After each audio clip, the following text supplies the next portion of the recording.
To go from 4 wins just this time last year to now sitting at 12, potentially hitting 13 wins for the first time to ever have that in conversation since 1999. It's New Year's Eve, of course, heading to 2026. But you know what they say when things are replicated from years ago. Party like it's said year. But it looks like around Duval County, we're partying like it's 1999. That is the last time the Jaguars even eclipsed 13 wins. They won 14 games that year. And of course, they made it to the conference championship and were a game away from getting to the Super Bowl. Could we see the same thing happen this year? Different storyline, different path to getting here, but nevertheless, though, we are here and we are one more game away from going on this run. I believe we can attain. So let's talk about it. Welcome back to the Chill Taste Podcast. I'm your host, Darian Chill.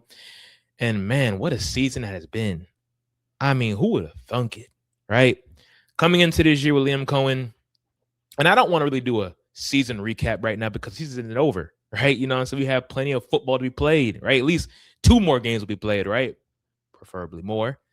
But, you know, who would have thought, right? I mean, coming into this season, you know, with so many question marks on both sides of the football, I mean, we knew at least we had the right coach coming in thoughtfully, right? And we had the GM in place and the EVP, right? We knew we had the trio, the 3 horsemen to lead the way, right? Backing of a really rich owner and Shad Khan. But we didn't know how it was going to translate in year 1, right? We thought it was going to be a slight rebuild. 6 games, I want to say, was the tally mark for Vegas, 6.5 over and under. I said they were going to be a 6-win team. The schedule was kind of tough, especially at the beginning of the year. It did not shape up for us to have a really solid start, right? I knew we would win more games on the back end. I said, you know, in a perfect world, right, if things go slow at the beginning of the year, but we kind of have that fight at the end of the year and potentially go for a wild card spot and, you know, we come up short, I think we at least win 8 games, right? Because last year in 1-score games, we were what, like 1-10? So I was like, you know, new scheme, new personnel from the coaching staff, a lot of nuance, a lot of fresh faces, not a lot of seniority in the coaching staff. I was like, it's gonna be a troublesome year, right? But year 2 is when things start to roll. But no, I was wrong. I was dead wrong. And I'm pretty sure people out there that had the same idea, mindset I did coming into the season, they're dead wrong too. I mean, the Jaguars team has taken the league quietly by storm, but you can't underestimate us no more. Continue to do so if you want to, right? Same old Jags if you want to. But this is not the same old Jags. The same old Jags would have been 2022. Felt fluky. Got off to a bad start, closed out the year strong, right? 2017, that wasn't fluky, but the offense wasn't championship worthy, which is why we lost the conference championship against the Patriots. But this year, even though we did win 4 games last year, it's not fluky because they're winning games and they're putting belt to ass. And even in the games they struggle in, you don't have the feeling of that like they're gonna drag it up at some point. No. I listened to the post game presser from the coaches and the players, and of course the media reps that were on the sideline. Right, Bucky Brooks. I like to highlight him a lot in the show because he's on the field from Jaguars today. I'm sorry, whatever the Jaguar, you know, the media team for the actual team is, not 10-10, but the actual media reps for the team. And he was saying that when they were down 10-0, there was no sight of panic, no down faces. It was optimism. It was motivating. And it was also, hey, fellas, okay, we had an emotional win last week. Let's pick it up. All right, we're better than this. Right? We know what it takes. Former Jaguar teams would have folded. Right? You know, Trevor was getting blitzed nonstop throughout the entire match. But I thought Lou Anarumo was a very streaky play caller, but he has a scheme on where if he can get after the quarterback, he does a really good job of creating pressure and creating chaos, right? To force quarterbacks to make bad decisions on quicker timing. And I thought Trevor, outside of that interception he threw in the end zone, and I honestly think that was a good throw, just a better play on the linebacker.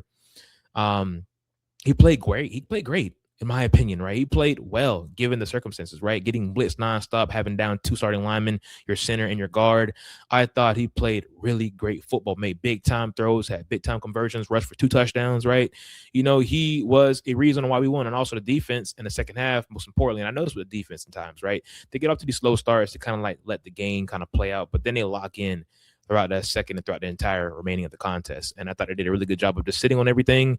And they knew that Philip Rivers couldn't stretch the field, and obviously he couldn't. And they had interceptions. They stopped the Colts from pushing the ball down the field, and they once again contained Jonathan Taylor. Also, another thing about this team, I would say, is nothing fluke about it. The run defense is for real, and I love that the run defense is for real because once playoff time comes, man, when teams want to try to gash us and whatnot, no, sir. You got to beat us with the pass. And it's capable of doing so, but guess what? We thrive off creating turnovers. That is a great recipe to have come playoff football. JT, one of the better running backs in football, had a hot start to begin this season, was running away with Offensive Player of the Year at one point, and he's still having a very great season in itself. But the 2 times we faced him, under 80 yards rushing. Magnificent football. Magnificent. Magnificent. We have not allowed an individual to go over 100 yards not one time this year. That bodes well come playoff time, and I'll get into that later in future episodes. But yes, man, that was a game where I never doubted. It was a rough start, but that's to be expected coming into this game. It's a divisional game, right? The Colts are playing for pride at this point. They're a talented team. Sauce Gardner was back on the field, even though he didn't play in that fourth quarter. But they're a talented team, right? I mean, they were once 8-1 to begin this year. That's a really good football team over there, right? Their season just, flopped, unfortunately. Like has come down to a lot of divisional winners or leaders in the AFC South throughout the last few or so years, right? But I knew it was going to be tough. We came off an emotional win, right? And it was a game I love to see, right? Even in wins, you learn a lot. And I think the biggest thing from Liam Cohen and in his presser, he talked about his coaching style and how maybe he should have went for points in the fourth quarter, right? When they missed that fourth down and they put the ball right back in the Colts' hands. But he trusted his defense to get a stop because they weren't pushing the ball down the field. The Colts offense wasn't. And he said straight up, they may have been on my part, could have called a better play, but I expect to get 1 yard. I love that. I love that, coach. Continue to drill that into this team. He expects that. That is an expectation. On 4th and 1, I don't give a damn what side of the football field we're on, but if we are in plus side territory, get the damn first down. That puts in the mindset of winning football mentality. You notice that throughout the entire season. He said that if I have the opportunity to do so, I'm going to put the ball in my best players' hands, in my offense's hands, to go out there and say, hey, fellas, we're professionals here. You want to continue to establish this winning culture? Go get the damn yard.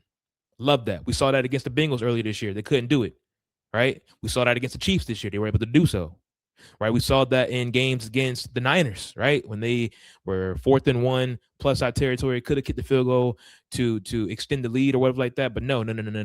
Go get this first down, Trevor. Swing out, roll out to the right side, pick up first down 100 long. Get the first down so we can close this game out. Unfortunately, they didn't do it the first time, but the second time, they got the first down. Love that from Coach Liam, man. I love an offensive blue-collar head coach that understands that, yes, defense wins championships, so on and so forth, but the offense is going to do their damn job and put the defense in the best position possible to win. And that is exactly what this offense has done post-bye week. And I love it. So, yes, that's what makes me motivated. Not motivated, but confident going into this postseason, because we got a coach that is, by all means, ready to put belt to ass, and also has preached into his players and has coached to his players, and also has breathed confidence in his players that, hey, when it comes down to it, we're going to win this damn game on our terms. Not their term, not the opposing team's term, but our terms. I love that. Love that. And that was my biggest takeaway from that Colts game, right? I mean, you can learn in losses. The team was happy. 12 wins is amazing, right? You hear that around the league a lot, right? I mean, like I've always stated, it's not college football, which is why I don't press hard on teams that haven't played a tough schedule, right? I do highlight, well, if you're going to put this team above others, look at the others that are in that same conversation with them and look at who they played. I think you may want to put them above them, if you get what I'm saying. Patriots, Jags, Bills, Jags, so on and so forth. You know what I'm saying, right? But nevertheless, I'm not going to downplay any win in this league, because you have to play the teams in front of you. Take care of business. Do what you need. But I will say, in losses like this, in wins like this, in wins like this, you learn a lot. And I love that. And, I listened to Travis Etienne's recent podcast with the St. Brown Bros. Liam Cohen, after gaining that 12th win, he was speaking on how, hey, it's tough in this league. Any given Sunday, 12 wins. Be proud of that. Be proud of that, especially for his organization. Be proud of 12 wins. They haven't won 12 games since 2005. That was 20 years ago. You get what I'm saying? Like, this is a long time coming. They're about to hit, and I'm going to say they're going to beat the Titans. I'm sorry, Tennessee, if you're listening to us out there, fans of this team, but I got us winning. 13 wins. The first time they've been able to eclipse 12 wins since 1999 when they went 14-2. Spoke about that at the beginning of the podcast. Be proud. Amazing accomplishment. Who would have thought? But at the same time, in that same sentence, in that same token, let's continue to get better. A lot more football to be played and a lot more to get better at. And the players understand that, which is why I think that was a great wake-up call. A great wake-up call and a win. Anyways, let's talk about Tennessee. Tennessee, man, this is going to be a very fun game as well. I think this is going to be a game where it gets up to a close start, but they pull away before halftime, in my opinion. No disrespect to Tennessee because they're okay, I wouldn't say they're a good team, but they are a tough, gritty 3-win team. They played the Saints really close. They've been playing a lot of their games close post-Jaguars matchup, right, where Jaguars pretty much, wouldn't say turned their season, but once Trevor Lawrence started playing his best football as well. But this Titans team is starting to put together some games.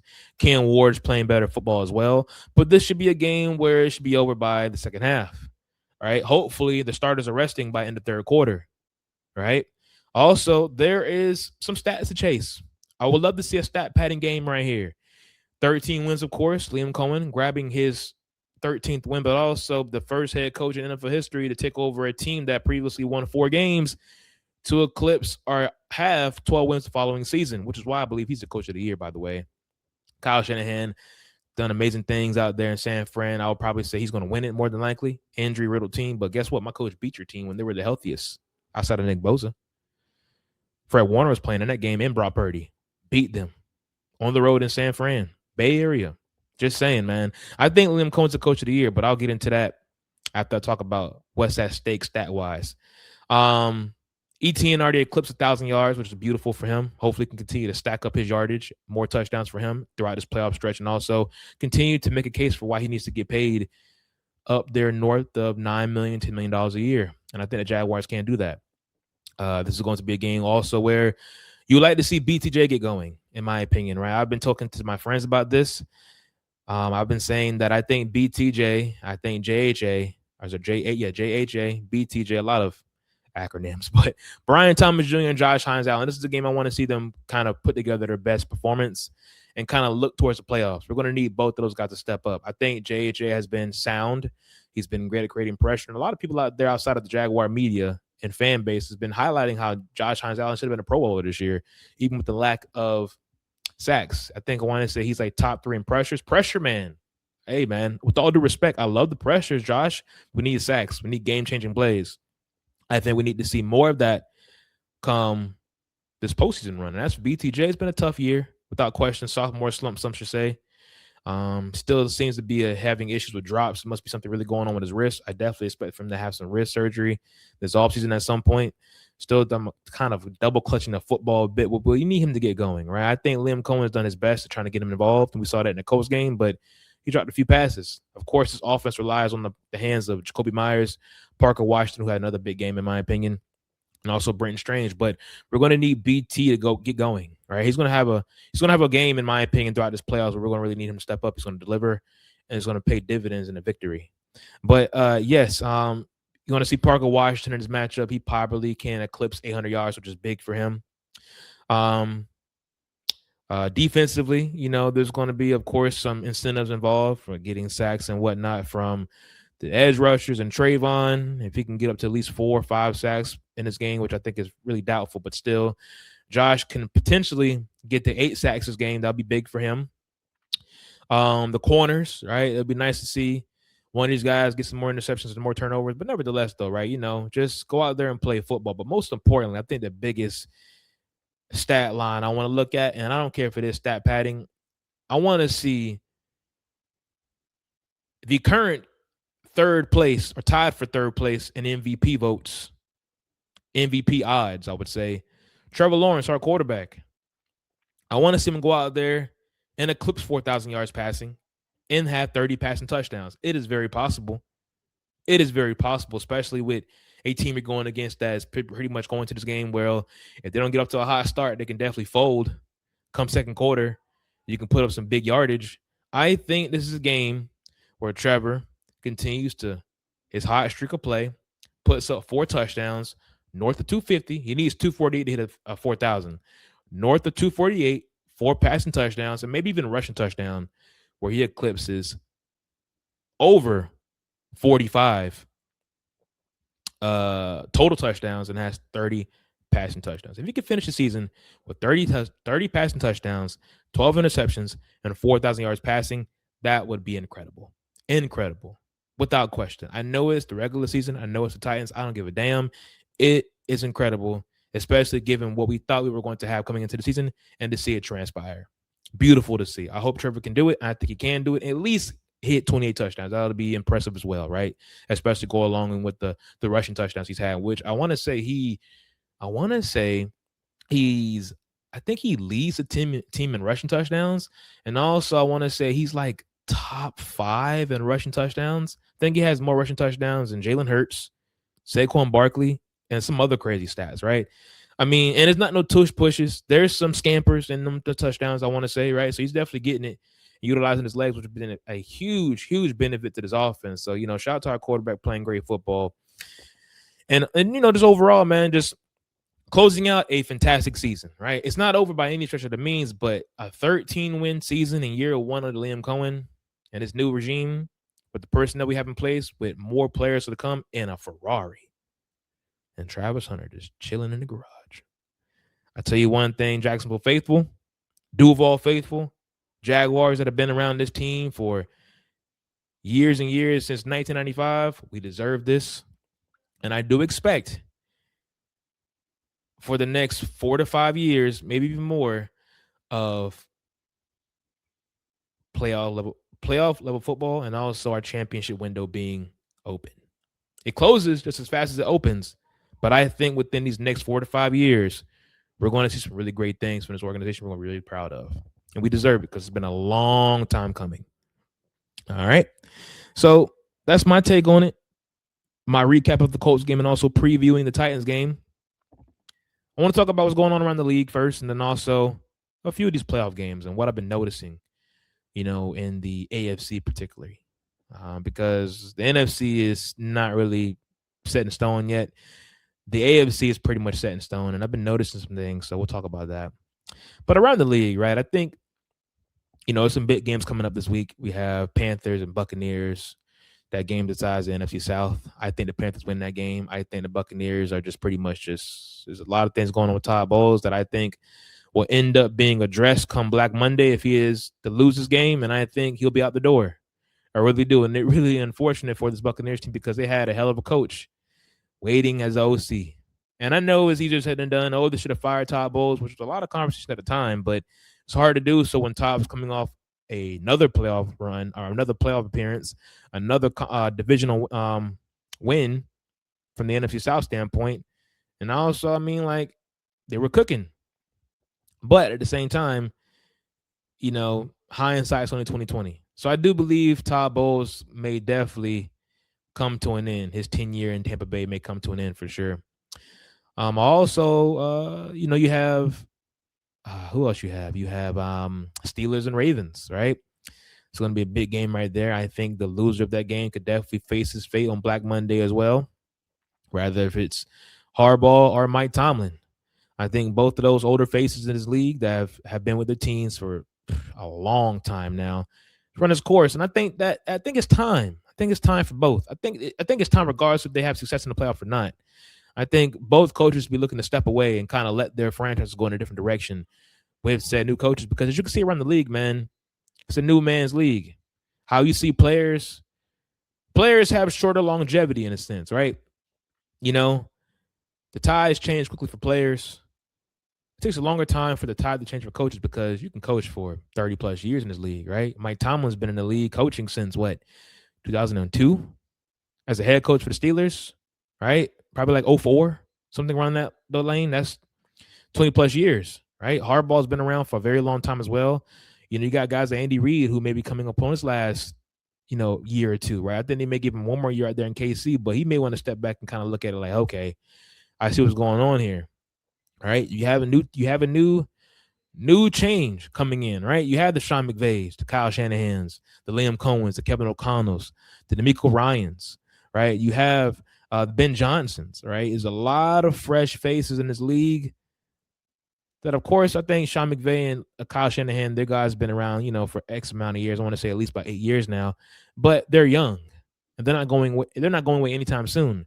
And then you have the guys behind them that are climbing up the ranks rapidly, and they're going to be around this game for a very long time as well. So I think these teams may want to look at it and say, hey, let's go out there and grab a coordinator from that said ecosystem and bring them over here. I mean, we've been seeing it with the Shanahan and McVay tree, right? And I think the best the best coaching we've seen from those trees have been the Liam Cohens, the Kevin O'Connells of the world, so on and so forth, right? The DeMeco Ryans, the guys that previously named, right?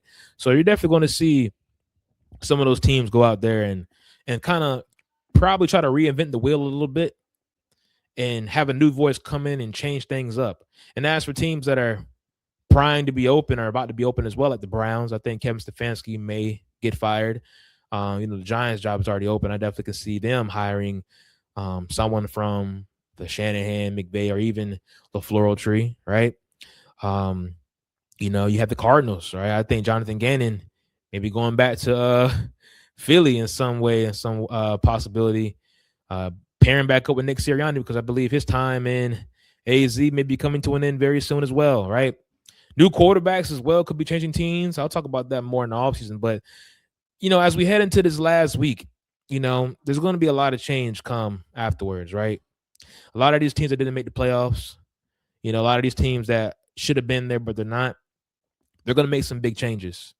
But, when it comes down to the games that decide playoff seeding, we also have the Niners and Seahawks, right? That game decides the winner of the 1 seed in the NFC. And it's pretty crazy because the Rams, who've been highlighted as the juggernaut team this year, the team this year, the championship lock this year throughout the first 12, 13 weeks of the season, have come to a crippling end in a sense. Not to say that they're not going to get there, but they've been showing a lot of chinks in their armor, and they've been losing. Granted, I do believe these are great learning lessons for them to get ready come playoff time, because it is do or die. It is win or go home. There's no best of 7 in the NFL playoffs. It's show up or go home. And I think that's big for them, but I'm noticing the bigger holes because I think defensively, they're going to have some issues. And they also can't afford for Matthew Stafford to have a playoff stinker, which I don't think he will, but you never know. However, their path has gotten a bit tougher because they have pretty much locked themselves into the 5th seed, I want to say. And that sets them up with the date with the Philadelphia Eagles. Or I want to say the 6th seed. So that sets them up with a date with the Philadelphia Eagles, and I don't think that's going to be an easy matchup, although I do believe they can beat them. But at the same time, they lost to them early this year. Now it is tough to beat a team twice in one season, but you never know, man. You really never know come playoff time, especially if the weather isn't on your side. And we all know if it's snowing out there, I probably lean more towards Philly. So we're also looking at what else can decide in the NFC? I want to say the Bears have to continue to win out against the Lions for them to clinch and keep the 2nd seed, but the NFC, the AFC playoff race has just been so amazing to watch. I want to say, man, I mean, there's so much parity, so much uncertainty. I mean, this has been a wide open race. How about to say the widest, the biggest unknown coming into the postseason in years for the NFL, right? It's not the Chiefs, not the Patriots, the Pats. I mean, it's not the Niners either, even though the Niners are back here. It's just so much uncertainty. Who knows? But I do know that the team that ends up usually being the hottest team to close out a season, and they've been dominating, typically continue to dominate come playoff time. And I do believe there's going to be a chance where the Jaguars, the Texans, and Broncos are playing in the Super Bowl this season. And as for the NFC, I think it's going to be either the Rams or the Seahawks and the Niners. Any team from the NFC West, potentially the Bears, but we'll see.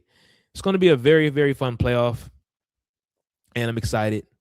I also want to touch base on the AFC side real quick. I mean, the AFC one seed is pretty much locked up.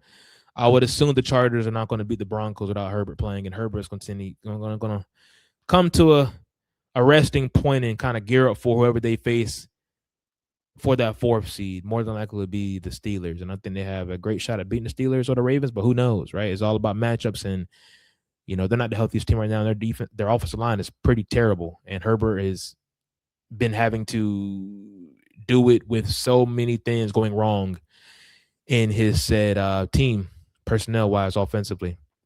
So they're going to remain the 7th seed or whatever seed they currently are right now. And I'm sorry, I don't know why I said they'll be the 5th seed. The Texans are currently the 5th seed right now. So the Texans will face the winner, rather if it's the Ravens or the Steelers. The Chargers are more than likely face the Patriots, who is 2nd seed, and they face off against the Dolphins. And unless the Dolphins can pull a rabbit out their ass, which they did last week against the Buccaneers, I don't know if it happens in back-to-back weeks. Although the Patriots are kind of going through some turmoil right now as we enter the postseason, and that's not good. Although they did win the AFC East for the first time since 2018, right? It's been some years since Tom Brady was there, of course, his last year in New England. But if I'm not mistaken, I think it could pose some trouble come playoff time. We'll talk about that next week. We'll see how these things kind of work out. But I don't think Stefon Diggs plays this week, nor do I believe Christian Barmore just got announced that he is facing some legal issues as well from an assault, allegedly assaults on his record right now. So I'm not saying assault is plural, but an assault. So we'll see how that goes. But that's not something you want to have coming into the playoffs. That means something is not right from a player standpoint in the locker room of focus. So we'll see how that shakes out. 3rd seed, of course, the Jaguars. They're favored to play the Buffalo Bills right now, although I do believe that will be a very tough matchup. Still think we come out victorious, right?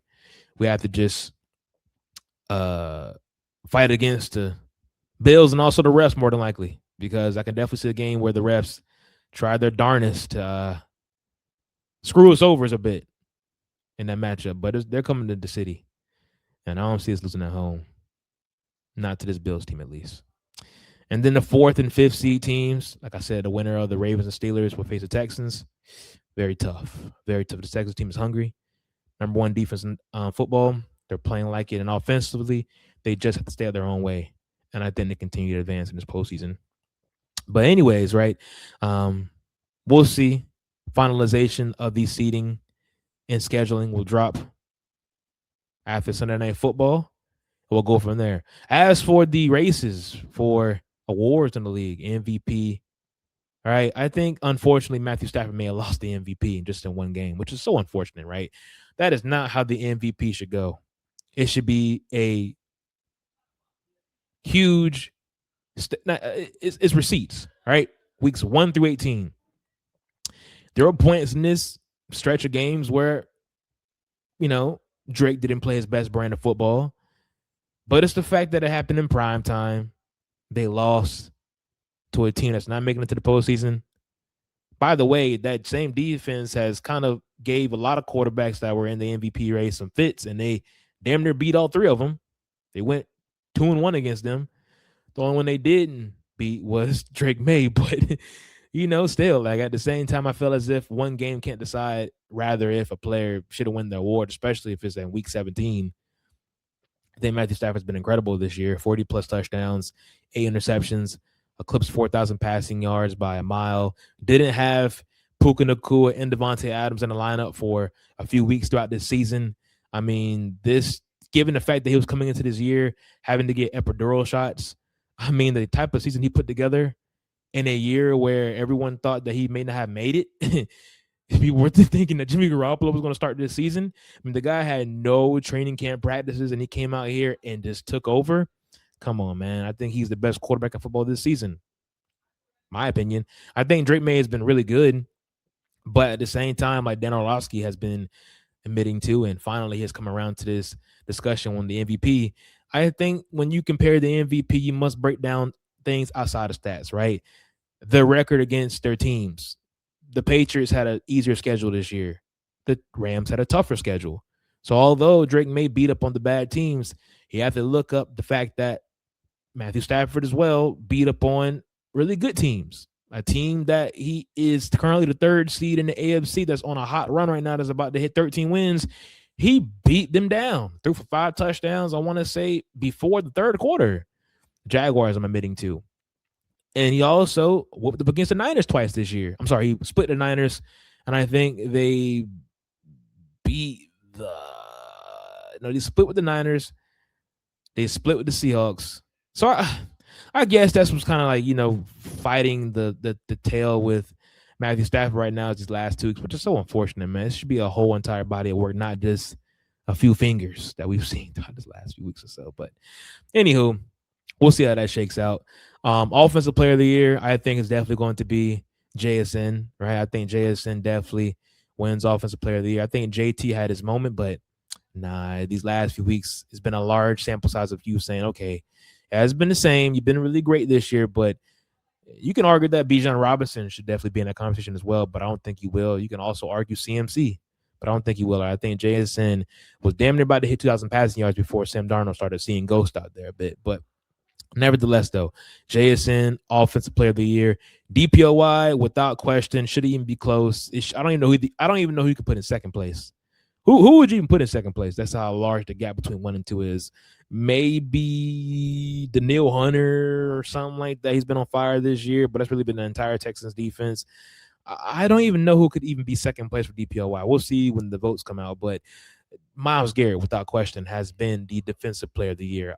Unfortunately, we'll see how history looks back on this. He needs to hit this 23 sack, you know what I'm saying, game against, I don't know who the Browns play right now. I don't know the top of my head, but he needs to hit 23 sacks to break the Michael Strahan record. I think he will, but at the same time, though, 30 years from now, they're going to say, oh, well, whoever, because it's going to be eclipsed more than likely, right? All our records are set to be broken, especially with how this league is moving. You're going to have someone come through and dominate and hit 22 sacks in fucking 16 games, and they're going to say, well, Hills is more impressive because he got sacked 23 in game 15 or game 14, which is going to be crazy if that ever has to happen. But they're going to say it's more impressive than Myles Garrett because it took him 18 games. You're probably going to say that now with the conversation between Myles and Strahan. I do believe Myles is better than Strahan, but Strahan did do it in 16 games, even though Brett Favre did lay down. So who would lay down for Myles Garrett? I mean, I don't think it happens, but you never know, right? The camaraderie around this league is pretty special. I'm pretty sure Myles would have won it like that, unless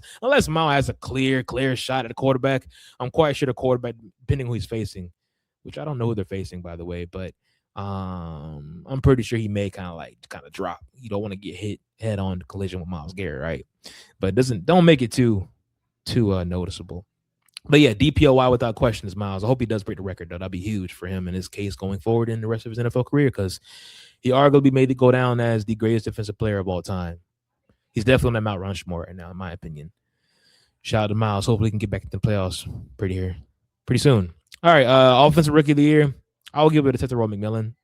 I mean, I know it's a quarterback's award. They're going to try to force feed us with Jackson Dart and Tyler Shough, and, those guys have been good, especially Jackson Dart throughout this year when he was healthy, and Tyler Shough has turned it up as of late, but it's not a full sample size.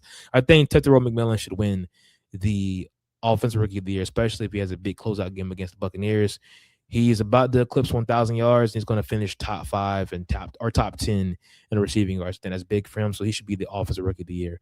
Defensive Rookie of the Year goes to another Brown out there, Carson Schwarzenegger, the linebacker out of UCLA, who I was really big on during the draft process. He's having a big season. He will win Defensive Rookie of the Year, in my opinion, former second-round pick. And as for Comeback Player of the Year, it should be Trevor Lawrence, honestly speaking. I mean, it should be, right? But CMC will get it. I think CMC gets it because he's been the catalyst for this Niners offense. He's been the more healthier player throughout the entire season for this Niners offense. And he has been the reason on why they've been able to keep afloat in the absence of Brock Purdy, along with Mac Jones playing good, serviceable football in between. But CMC has been amazing this year. Over 1,000 yards rushing, I'm quite sure. I want to say he leads all players in receptions this year, right? So he has 300 plus, rushing attempts. And I want to say he has close to about 100 plus receptions. Crazy as hell, man. So he's definitely going to win comeback player of the year. I think Trevor should win it, but he won't. But he'll finish second. And then you can throw in like Dak Prescott and whatnot too. He had a big season as well. And as for coach of the year, it's a toss up, man. I mean, I've already said it at the beginning of the pod. I think Kyle Shanahan will get it, but it really should be Liam Cohen. I think his job is more impressive, in my opinion. Even though Kyle has, coached up a team that has been hit with the huge injury bug, and they typically have a huge injury bug in San Fran, but this year they were able to overcome. So shout out to them for understanding that what was at stake, and also next man up mentality. But his Jaguars team has had injuries as well, right? It hasn't been to key players, but not having Travis Hunter, not having Trayvon Walker for some games, right? Not having a lot of guys in the secondary, like, Jordan Lewis, you know what I'm saying? BTJ was down throughout this year with an ankle injury. I mean, they had to rely on a lot of offensive line shuffling. There's been some injuries, but of course, it hasn't been as big as the Niner injuries. But I will say, man, I mean, taking over a team that won 4 games last year, that was expected to win at least 6 games this year, or 2-game improvement. Really impressive. 13 wins. Like I said, the first coach in NFL history to take over a team that won 4 games to the following season win 12 games. That's never been done before in the NFL. Extremely impressive. Ben Johnson deserved to be in the conversation as well, but I think Ben Johnson, the Bears didn't have high expectations from a playoff standpoint, especially given how strong the NFC North was being talked about coming into the season, given the fact that Michael Parsons just got to the NFC North and the Packers. But, this team had talent, and we knew they could be special this year. They were given the right opportunities and caught the right stride, and they, of course, did so. And he's been excellent. But in my opinion, I mean, I might sound biased, man, but 13 wins, 4 losses more than likely. Wins against some big-time teams and coaches. Andy Reid, Kyle Shanahan, DeMeco Ryans once. Harbaugh. Sean Payton. And they weren't just regular wins. A lot of those wins were belts. Shanahan as well, if I didn't mention him. So, we'll see how that goes. Small-town team, though, so we're not going to get in. Also, even though the small-town team, small market team, or whatever you want to say about the Jaguars, although it's been annoying a little bit, I will say it's a good thing to go on and run, right? It's like a slogan now. Small market team. We're just a small market team. And the players are feasting off this shit, bro. It's hilarious to watch. I love it because it's truth, man. We're a small market team that no one's giving their credit to. And it kind of reminds me of OKC a little bit, right? OKC is a small market team that, of course, everyone thought that could win a championship with the talent they acquired from the draft picks and the players and so on and so forth. But it takes a lot for a small market team to make it big in pro sports because no one believes. They don't have the fandom, they don't have the fan base, they don't have the money, they don't have the attraction. But once you get there, you make some noise, they got to respect you no matter who's in front of you. So we're going to see that from the Jaguars team soon coming. We'll get into that later in future episodes. But nevertheless, though, I thank y'all for tapping in. Thank y'all for watching. We're almost at 400 subs. If I can get to 400 subs first week of the new year, I would greatly appreciate it. It's been a great, great season to close out. I know I haven't been consistent at the beginning of the year, but closing out this year, we've been stacking episodes. So I pride that from y'all. Shout out to y'all for believing in me and also for rocking with me and also supporting me on my social media platforms. So I thank y'all so much. My bad if you hear some voices and chatter and laughter in the back. My siblings are here in my home. So sorry about that for those listening on the podcast. But until next time, man, that is a wrap. And also, I'm about to be on another guest appearance for the Jungle Beat podcast. Shout out those guys over there. Thank you for having me on. I will see that episode probably on Friday. So if you're listening to this, make sure you tap in with that as well. I'm about to start getting around a little bit, man.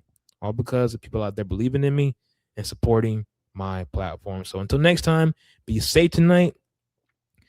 Go into this new year prayed up. Hard work, motivated, safe.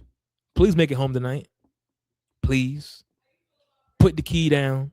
Stay at the friend's house. Take the Uber. Take the Lyft. Whatever you do, don't party too hard. And let's go into this new season of life for this year better than we did to close out this year and also from what we faced from this past year. So, till next time, thank you for tapping in. I'll see y'all next time.